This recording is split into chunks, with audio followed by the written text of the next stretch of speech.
Hello mga idol! Magandang araw po sa ating lahat mga idol. Saan man pong sulok ka ng mundo mga idol, magandang araw po sa iyo. Sis, sa lahat po ng nakapanood ng aking video, magandang araw po sa inyong lahat. At ngayon po, ang videos po natin for today is about tutorial po.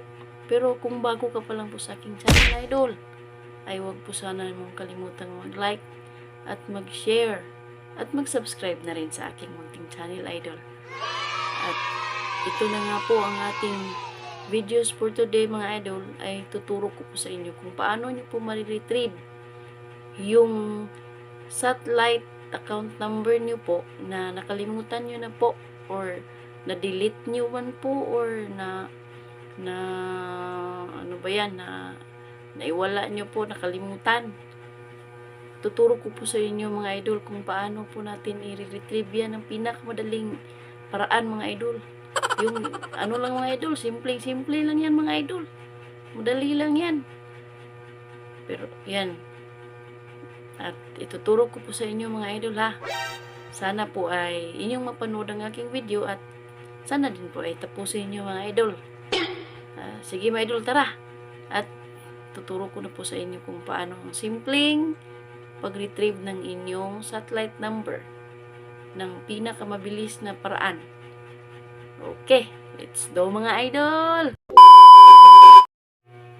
At ito nga po yung number na 5353, ito po yung pagsisindan po natin ng CC number na nasa likod ng inyong satellite box po, na dapat po may smart user po tayo at dapat din po may regular load tayo dahil 1 peso per text po ang magagamit natin mga idol.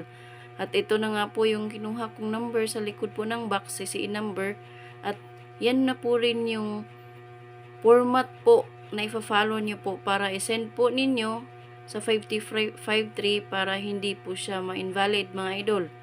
At mamaya-maya lang po magre-reply agad yung satellite at mariretrieve nyo na po yung account number po na hinahanap ninyo. Ayan na po mga idol. Ayan yung pong account number po na hinahanap ninyo. Pwede na po kayong magpa-load ulit at manood po ng mga palabas mga idol. Pwede na po kayong happy sa harap ng television nyo mga idol. At yun na po mga idol, maraming salamat sa inyong panonood mga idol at magandang araw ulit sa ating lahat. Bye bye!